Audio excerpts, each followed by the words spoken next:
solve this question, we're going to go ahead and take a look at the question first. We're given a list of measurements in increasing order. So we have all these lists of numbers and they're in increasing order, meaning y is actually the greatest number of our set. So if we look at the actual question, we're asked if the median of the measurements is 5, 6 times the mean, what is the value of y?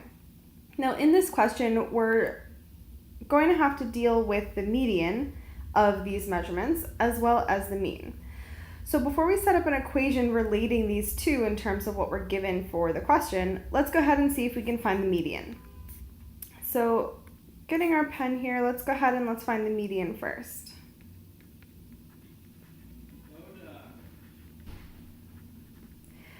Finding the median is going to be the middle number. So if we count these numbers, we have 1, 2, 3, 4, 5, 6, 7, 8 numbers. That means we have an even number of measurements here. So the median is going to be the average of the middle two. The middle two numbers would be the fourth and fifth number if we have 8 total numbers. So 1, 2, 3, 4, the fourth number is 9, and the fifth number is 11. So let's go ahead and find the average of the two, and that'll be our centermost number, or the median. So finding the average of these two middle numbers, we have 9 plus 11 divided by 2. That gives us 20 over 2, or 10.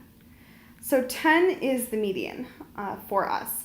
So now let's go ahead and let's set up an equation relating what the question is telling us. So setting up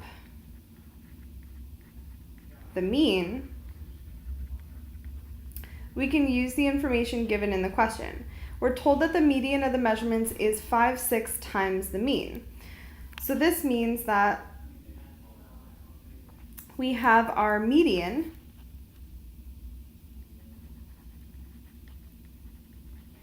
equals 5, 6 times the mean. Now we don't know what the mean is, but we do know the median, so that means that we'll be able to find the mean.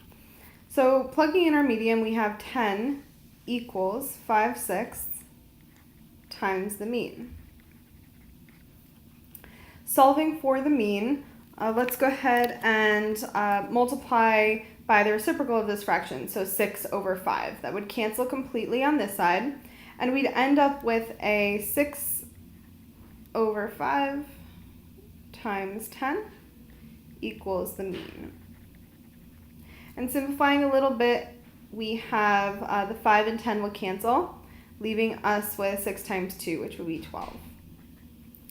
Since the mean is equal to 12, we can actually set up the formula for the mean. Setting up the formula for the mean, we'll set up an equation that involves y here. And since we know what the mean is equal to, the numerical value is 12, we'll be able to set up an equation where we can solve for y. So let's go ahead and let's do that over here. Set up our equation for the mean. And the mean is going to equal the sum of all of our numbers, so 2 plus 3 plus 7 plus 9 plus 11 plus 15 plus 20 plus y. And all of that's divided by how many numbers we actually have. And we have 8 numbers.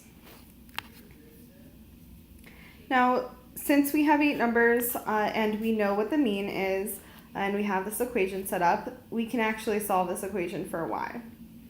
So let's go ahead and simplify. We'll plug in our 12, and we can simplify these by just adding up the like terms here. We'll end up with 67 plus y all over 8.